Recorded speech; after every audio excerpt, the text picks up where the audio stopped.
Welcome to Ages of Rock podcast. This is one of many. Actually, there was seven So interviews. it's not many, it's several. Okay, several. There we go. Interviews that we did at the Rock N Pod Expo in Nashville on August 26th. We were privileged enough to be included into this podcast expo with about almost 26, 27 other 23 podcasters throughout the United States. I should have got that number before we did it, but you know what? That's the way we roll. So anyway, not only did we meet a lot of other podcasters and a lot of really great people in Nashville, we met a ton of people that we actually idolize in the music industry. And for me, one, it was just, that made it worth all the work that we've done to be able to sit and talk. And if you've listened to our show before, you know that it is a very loose, very basically as a conversation. It's not an interview, it's a conversation where we just sit down and talk to people just like they're just normal people. And every one of these people are normal people, Dennis. And they all wore pants and everything. Pants, had shirts on. They didn't show up in a spaceship. They showed up in a car. But no, these people were they were extremely nice and very open about things, and we had a great time. Now, this first interview is Toby Wright, who is a producer, and this was our first actually interview of the day. And a kind of a little funny story about this. We're standing around kind of getting our shit together. We just kind of got there and everything, and all of a sudden this man walks up and goes, "I'm supposed to interview with you." And we're like, okay. We were not ready. We've never really, we've done a few interviews on this show, but we've never done a live interview. So Toby was our first. So you can probably tell that we are a little bit nervous, a little bit new to this. But Toby was a great person to sit down and talk to. He was very honest, really nice guy, and enjoy this. You guys got one? Now, in our defense, he did show up to our table a half an hour early. That's true. He was actually supposed to go to his table where he was signing autographs and stuff, and he showed up at our table first because they were looking for him. which we found out earlier. So that's anyway. How awesome Ages of Rock is. He just couldn't wait for us to interview him. He was so excited. Yeah. I think I was probably a little more excited. That was part of the problem. Yeah. You want to tell him, Bill? Yeah, a little fanboy. I had a little fanboy moment. I gave him credit for Revenge and something he didn't even do. Other things, and he's just looking at me like, "Oh, that was Bob Ezrin." I was like, great producer. Yeah.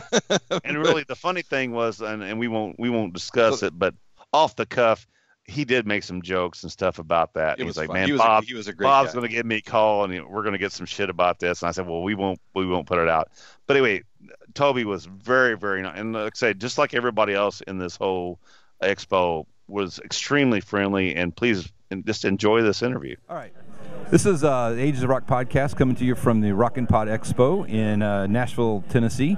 And we have with us today Toby Wright, from a producer from Carnival of Souls, one of Dennis's and I's favorite Kiss albums. And Alan likes a couple of them, but hey, we're going to have a great chat with Toby and talk about, what was it like working with Gene and Paul on that record? It was a lot of fun. I took it from inception all the way through, and that was a lot of fun, and a lot of work too, because those boys are very particular with what they want, and what they'll accept and what they won't accept, and so on and so forth. So it was a good experience for me altogether. How is it working with those guys that typically self-produce their own stuff, and then they bring somebody in? How does that typically work? Does it make it more difficult? Yeah, that's a little harder because they're sometimes set in their ways a little bit more and less willing to experiment.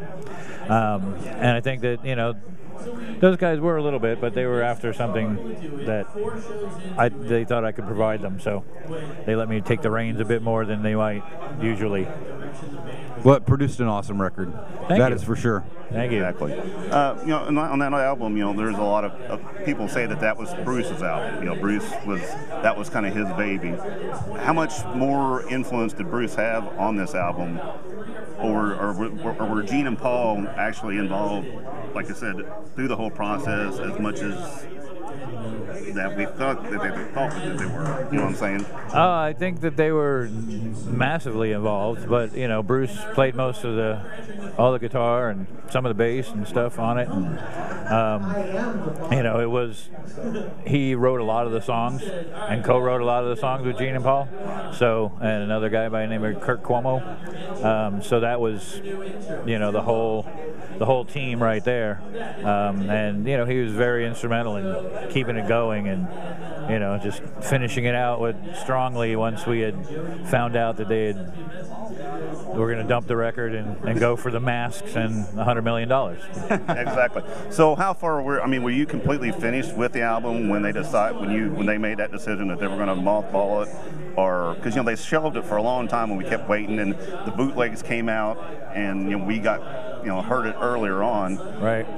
But was it completed and completely done before they made that decision? No, we were about 7/8 of the way done, I believe. We're almost done with overdubs and stuff like that, and weren't yet to mixing. And Gene got that phone call and then came in and announced that this is what they were going to do. So it was a little bit heartbreaking, because there we were right in the middle of it. And when he brought in the announcement, and Eric's face got about that long, and Bruce's face got about that long, and I can imagine. My face got about that long. And yeah, Bill and I have talked about before. That's one album that we'd love to see it tour. Love to see that go out on tour, because to me, when I heard the demos of that album, I was just shocked. And I know that they were going for a little bit of that grunge thing, but there again, it was like, here's Kiss back again, like with Creatures, and it had that harder edge to it, and especially Hate. That song there to me is the quintessential Gene song. I mean, it is just, everything is about that. Well, I think he penned that one from the heart. Yeah. Oh, exactly. Exactly. Alan, you got anything you would like to ask her? I'm getting my picture taken right now. He's not that photogenic. Was there a particular song that you liked out of that album that you enjoyed working on the most? They were all good to me, but Hate, Rain, Jungle, they all stick out to me as some of the best singles that could have been on the record. Yeah, I remember when the first time I heard Jungle on the radio, I thought, because that was after they'd put their makeup back on, I'm like, right. That is not Ace and that is not Peter Criss. What's going on here? Right. A lot stronger. Yeah. A lot stronger, I thought. That was the thing that for me about the record that I really liked, because I really felt like it was the natural progression from Revenge. Revenge to me was the album, and I've said this before, is that when Kiss got their balls back, because I think that before that it was kind of fumbling around and they just got swept up in that 80s stuff and 90s stuff, and it just wasn't what I liked about Kiss. Right. And Revenge just really, to me, set the tone. And then when Carnival of Souls came out, I remember hearing it the first time, just screaming, this is awesome. Right. And my stereo goes to 11. Oh, good. And I had that baby cranked up, and I still crank it up. I mean, it's just one of those records that bands go through certain periods of time, and I think that was just really a different sound for them and really set a tone. Right. And it's just like Dennis said, that tour would have been just incredible. I mean, thinking about this being Kiss in a set and the set list and the full production, and right. They could have blown. Oh my gosh, it would have just been amazing. Agreed. But unfortunately, they never toured on it. No, and they won't. And so that's an interesting question. I mean, a question too is, nowadays, Paul seems to pan that record. When you hear him talk about it, it's like he doesn't want to talk about it. Right. Somebody will ask him a question, and I don't understand that, because that's part of their history. and orchestry, and it's a really great record, and I don't get it. So when I'm sure that may have happened with other bands too. Is, you know, as a producer, you know, what does that do to you as a producer to go through a whole system, you know, a whole record, and then the band's not really supporting the record? That's a little deflating. Yeah. You know, you put your heart and soul into it as a producer or a musician or anybody really involved in the process, and, you know, when it gets panned or shelved for whatever reason, you know, it's a bit deflating. Yeah. You know, and because you want, you know, you always want your work out there. Say what? There you go. Is that better? Okay. Well, when you turn your head, it's kind of hard. Yeah, it's okay. Or here. So anyway, yeah, I mean, it's just a bit deflating to get that, you know, kind of response to something that you put your heart and soul into. Yeah, I mean, it's your art too. Exactly. Right? I mean, exactly. And that's the thing that I never understood, because it wasn't just, you know, it wasn't just their art. It's you know, it's everybody that's part of that's art. Right. Agreed. Yeah, I think that gets a little short-sighted on their part. I agree. You know, from a band that I love, I don't have a problem calling that out. I think that's just not appropriate. It's wrong. And you know, I'd love to hear him do a song. They ever did even on Gene's solo tour. If he threw hate in there, like with the other stuff, holy shit, people would go batshit crazy, because the people going to that show are the people that want to hear all that stuff. I mean, it'd be incredible to hear that. So maybe that new band he's got can actually play that stuff. Maybe the problem is Paul can't play it. Maybe that's it. I don't know. Paul's a pretty good player, dude. Paul's a good player. He's really good. He's a really good singer too. So yeah, he is. You know, yeah. I don't know. I would discount that a little bit. Yeah.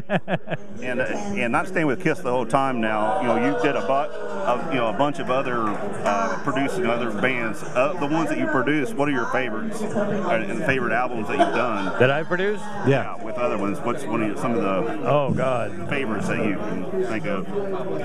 Probably some Alice in Chains, some Korn. Kiss is one, obviously. A man by the name of Chris Whitley, who's passed now, unfortunately. Just, you know, what was real music. You know, instead of the Pro Tools chop and go kind of stuff that I hear on the radio all the time right now. Exactly. You know what I mean? Exactly. So you live in Nashville now, right? Yes, I do. Yes. Now, when you did a lot of these albums, do you travel to there, or do a lot of the bands come to Nashville to work here? Because I know that this. I was living in L.A. at the time. Oh, you were living in L.A. Most of those records. Gotcha. And I would go, you know, to wherever the bands wanted to go. You know, if there was, you know, a couple of studios in Massachusetts that we would frequent. There's, you know, just depending on the vibe of the band and, you know, what their dynamics were as far as their home life versus, you know, their professional life and stuff like that. Sometimes it's easier to take them out of their element, go somewhere else where they can just focus on making the record that they need to make. Exactly. And that's hard, you know. If you do it at home and there's all the drama of home, and it doesn't work. Exactly. So who are you producing now? Are you currently doing anything? I'm Dennis just currently stole my question. Dennis just stole my question. Stole my question. Be on it. You got to put your hand up or Dennis something. Works. Right now I'm doing a bit of development work, and I'm also have a few apps and technology in the works that I'm kind of moving into the technology world. That's cool. With music and healing sounds and all kinds of stuff like that. Oh, very good. So, very good. Just trying to expand the horizons. Were there any bands that you worked with that you found really difficult to work with, that just was almost impossible to work with? You don't have to name them, but were there bands like that? Yeah. They'd string a record out for no, just kidding. They would string a record out for a very long time, or did that happen too, or? Sometimes that'll happen. You know, it just depends on the budgets. But you know, they were a lot larger back then than they are now. Oh, you know? You can barely squeak out, you know, $50,000 out of a label these days, and you know, back then, like Korn record cost like $700,000. Wow. And you know, but it debuted at #1, and it came out, and it made all its money back plus some. Yeah. You know, so the label didn't have any problem spending that kind of money in those days. You know, when they knew that they were going to get a return on their investment. But now it's big question mark. You know. Yeah. Just never know. No, you can't make that kind of money on a single, which is what people buy now. So exactly. It's really tough. Yeah, I mean you could, but it's got to be an amazing single. Yeah, it's got to be amazing. It's got to be an amazing single. That's for sure. Okay. So I don't have anything else. You don't have anything else? No, I'm good. Alan, you got anything? No. Question stealer? I don't. It's nice to meet Come you, on, Toby. bring it on. We appreciate you coming on the show. My pleasure. Thank you.